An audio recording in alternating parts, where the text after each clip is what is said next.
अस्सलाम वालेकुम नाजरीन, इस वीडियो में सोसाइटी फिंच यानी बंगलाइज फिंच के बारे में मुकम्मल तफसील से बताया गया है। सोसाइटी फिंच जंगलों में या आबादियों में फितरी तौर पर नहीं पाया जाता।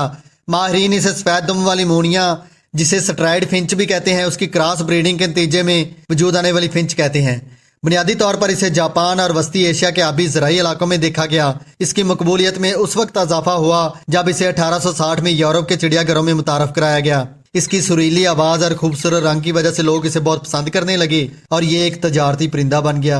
सोसाइटी फिंच 7 से 8 महीने की उम्र में अडल्ट होकर ब्रीड शुरू करते हैं। इनकी ब्रीड बहुत फास्ट होती है। एक क्लच में अंडे देने की एवरेज 4 से 6 तक होती है।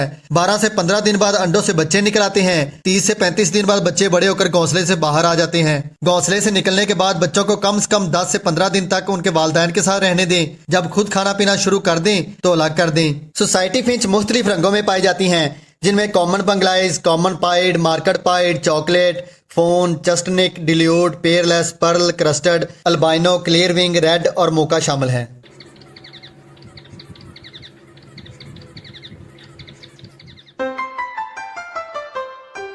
सोसाइटी फिंच के लिए सबसे बेहतरीन इस तरह की घास है। ये आपको परिंदा मार्केट से 150-200 रुपए किलो के हिसाब से मिलेगी। 1 kilo nesting material society Finch के 20-25 पेड़ के लिए काफी है। इसको आप 7-8 इंच तक लंबा काट कर इस्तेमाल करें। इसके अलावा आप नारियल के छिलकों को भी नेस्टिंग के तौर पर इस्तेमाल कर सकते हैं। नारियल के छिलकों को कोट कर नरम करके इस तरह तिनका तिनका कर लें और फिर सरफ वाले पानी से अच्छी तरह धो लें। फिर नीम के दरख्त के पत्तों को पानी में उबालकर पानी छान लें और उस पानी में नारियल के छिलकों को डिप करके खुश्क कर लें। नीम वाले पानी में डिप करने से नारियल के छिलकों पर कीड़े मकोड़े नहीं आते। इसके अलावा किसी खेत वगैरह से इस तरह की घास लेकर उसे खुश्क करके वो भी इस्तेमाल कर सकते हैं। सोसाइटी फिंच मटकी में भी अच्छी ब्रीड करते हैं, लेकिन बॉक्स इस्तेमाल करें तो ज्यादा बेहतर है। गोल सराह वाले बॉक्स से बेहतर है आप इस तरह के कटे हुए सराह वाला बॉक्स इस्तेमाल करें। बॉक्स में थोड़ा सा कोपिक्स पाउडर डालकर थोड़ा सा घास लंबाई के रुख और थोड़ा सा चौड़ाई के रुख रख दें और नेस्टिंग को इस तरह घोंसले की शक्ल दे दें। थोड़ा सा नेस्टिंग मटेरियल केज के अंदर रख दें ताकि बंगलाइज अपनी मर्जी से घोंसले की सेटिंग कर सकें। ब्रीडिंग के बाद अगर नेस्टिंग गंदी हो जाए तो नेस्टिंग को सरफ वाले पानी से अच्छी तरह धोकर नीम वाले पानी में डिप करके निकाल लें। फिर धूप में रख के नेस्टिंग खुश्क करके दोबारा इस्तेमाल कर लें। सोसाइटी फिंच के एक पेड़ के लिए केज का साइज कम से कम 1.5 बाई 1.5 फुट का हो। 1.5 बाई 2 फुट का हो तो ज्यादा बेहतर है। स्टिक हमेशा लकड़ी की इस्तेमाल करें। स्टिक की मोटाई उंगली से ज्यादा ना हो। एक स्टिक बॉक्स के करीब लगाएं और एक थोड़ा नीचे करके लगाएं। कोशिश करें स्टिक दाने पानी के बर्तन के ऊपर ना हो, वरना इनकी बीठे दाने या पानी में गिरेंगी, जिनको खाने से ये बीमार हो सकती हैं। पानी का बर्तन ऐसा हो जिसमें सोसाइटी फिंच पानी पी भी सकें और आसानी से नहा भी सकें। बर्तन की गहराई इतनी हो कि इनके बच्चे पानी में डूबकर एक्सपायर ना हो। केज की और खासकर केज की ट्रे की सफाई हफ्ते में एक बार जरूर किया करें। सोसाइटी फिंच में मेल और फीमेल की पहचान उस वक्त होती है जब इनकी उम्र 3 से 4 माह से ज्यादा हो। बहुत से लोगों की कोशिश होती है सोसाइटी फिंच के ऐसे बच्चे खरीदें जो मेल फीमेल कंफर्म हो। मेरा मशवरा है कि अगर आपने सोसाइटी फिंच यानी बंगलाइज फिंच रखना है तो 2, 3 या 4 माह के जितने बच्चे आप अफोर्ड कर सकते हैं वो ले लें और 3 बाई 3 या 3 बाई 4 फुट की कॉलोनियां बनाकर 10 से 15 पीस उसमें छोड़ दें। मेल या फीमेल की टेंशन ना लें। जब इनकी उम्र 5 या 6 माह से ज्यादा हो तो एक केज में 5 या 6 पीस छोड़ दें। जो इस तरह से नीचे से पर फैलाकर गर्दन उठाकर सिंगिंग करेगा यानी गाना गाएगा वो मेल होगा। इसको रिंग पहनाकर या कोई निशानी लगाकर अलग कर दें ताकि आपको कंफर्म हो कि ये मेल है। या फिर किसी केज में अडल्ट बंगलाइज के 2 पीस छोड़ दें। 2-3 दिन बाद उसी केज में एक और अडल्ट पीस छोड़कर 5-10 मिनट तक उनको दूर से देखें। अगर पहले से मौजूद दोनों पीस में से कोई मेल हुआ तो गाना गाकर उसको अपनी तरफ रागब करने की कोशिश करेगा। जो सिंगिंग ना करे वो फीमेल होगी। अगर मेल ज्यादा निकल आए या फीमेल ज्यादा हो तो उनको आप फोस्टर पेयर के तौर पर इस्तेमाल कर सकते हैं। बाकी दूसरे तरीके में फिंच को पकड़कर उसकी दुम चेक करना, आंख और सर की मोटाई चेक करना, ये सब अंदाजे और तुक्के हैं। आप टाइम जाया करेंगे।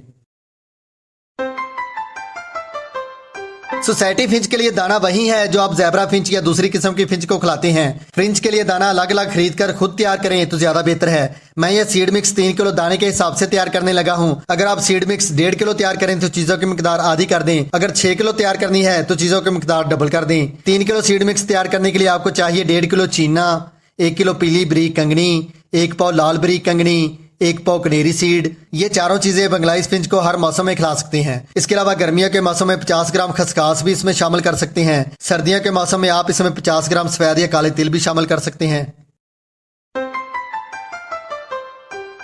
बेंगलाइज यानी सोसाइटी फिंच के लिए कैल्शियम तैयार करने का सस्ता तरीका ये है कि आप बाजार से कैल्शियम ब्लॉक लेकर उसे कूटकर बारीक पाउडर बना लें और कटल फिश बॉन यानी समुद्री झाग का पाउडर बनाकर इसमें मिक्स कर दें। इसके अलावा किसी बर्गर शवारमे वाली शॉप से अंडों के छिलके लेकर पानी में उबालकर साफ करके खुश कर लें और कूटकर पाउडर बना लें। थोड़ा सा पिसा हुआ काला नमक भी इसमें शामिल कर दें। इसके अलावा मोरिंगा, सौंफ, कलवंजी, काली मिर्च, मेथी और सुंड वाला पाउडर भी इसमें शामिल कर दें। ये पाउडर और कैल्शियम ब्लॉक घर में तैयार करने की वीडियो मेरे चैनल पर मौजूद है, वो देखकर मट्टी तैयार कर लें और इन तमाम चीजों को किसी छोटे बर्तन में डालकर केज में रख दें। इसके अलावा आप समुद्री झींगे का पाउडर बनाकर सोसाइटी फिंच को खिला सकते हैं और मेल वर्म भी खिला सकते हैं।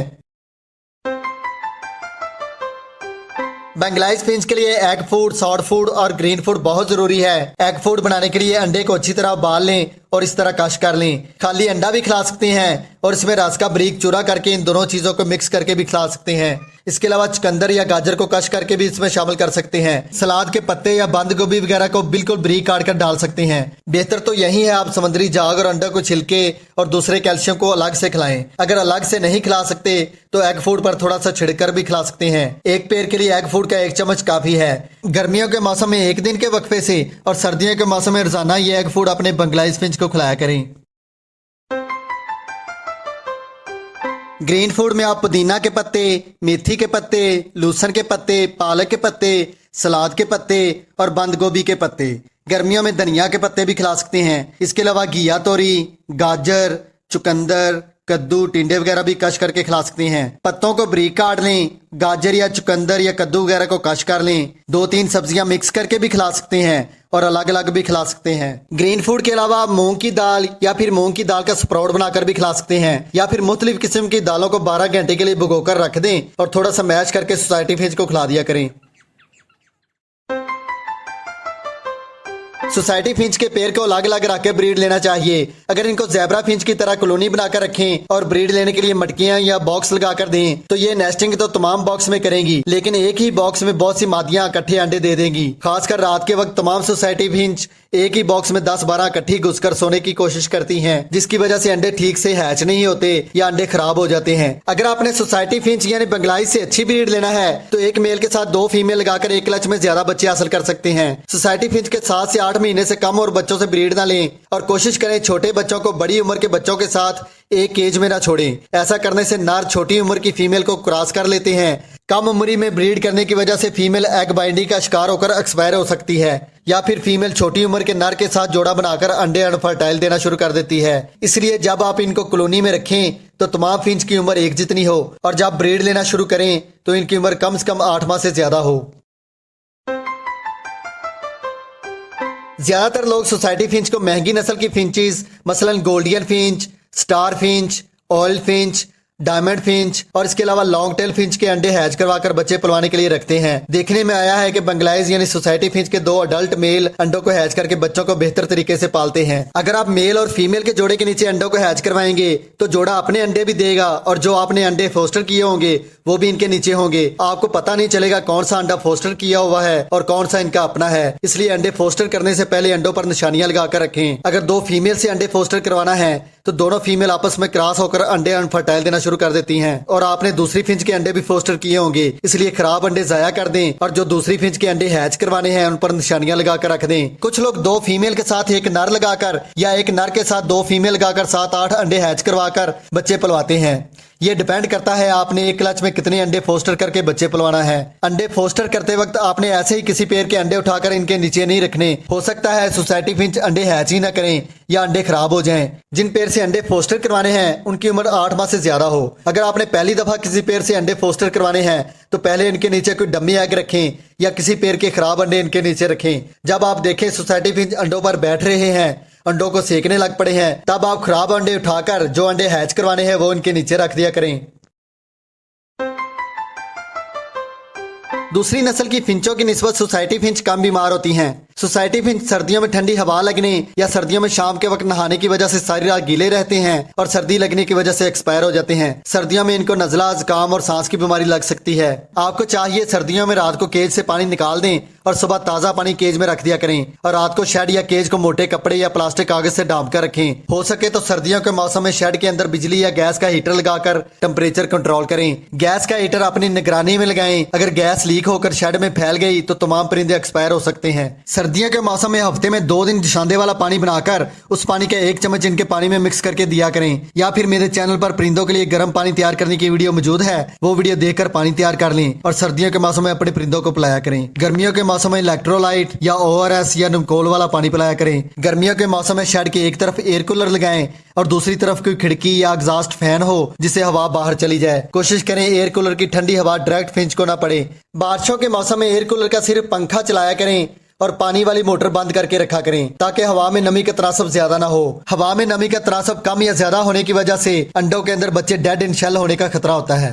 केज ऐसी जगह हो जहां घर वालों का आना जाना कम से कम हो। कोई कुत्ता, बिल्ली, चूहा, छिपकली इनको तंग ना करे। केज के पायों पर और शेड की दीवारों के साथ कोपेक्स पाउडर का छिड़काव किया करें ताकि कीड़े मकोड़े इनकी मटकी या बॉक्स पर हमला ना करें। अगर पेड़ अंडे अनफर्टाइल दे रहा है तो इतने साइज का प्याज लेकर उसको कूट कर रात पानी में भिगोकर रख दें। सुबह वो पानी अपने बर्ड को पिलाया करें। इसके अलावा स्पार्क भी हफ्ते में 2 दिन के वक्फे से जरूर इस्तेमाल करवाया करें। सोसाइटी फिंच को एक दिन कैल्शियम पी सिरप, एक दिन छोड़कर अगले दिन वाइल्डरन एम सिरप, फिर एक दिन के वक्फे से लैसोविड सिरप आधे लीटर पानी में आधा चम्मच या इतने पानी में 2 कतरे मिक्स करके पिलाया करें। ये सिरप आपको तकरीबन हर मेडिकल स्टोर से आसानी से मिल जाते हैं। पानी साफ और ताजा दिया करें। कोशिश करें दिन में 2 बार पानी तब्दील किया करें। दाना साफ सुथरा हो और केज की सफाई भी हफ्ते में 2 बार जरूर किया करें। सोसाइटी फिंच अडल्ट होने से पहले या फिर मौसम की तब्दीली होने पर मोल्टिंग पर आ जाते हैं, यानी अपने पर और धुम झाड़ने लगते हैं। उस वक्त विटामिन और खुराक का खास ख्याल रखा करें। इनके पर 1-2 हफ्ते बाद वापस आ जाते हैं। इनके जिस्मों पर रेड माइट्स पड़ जाते हैं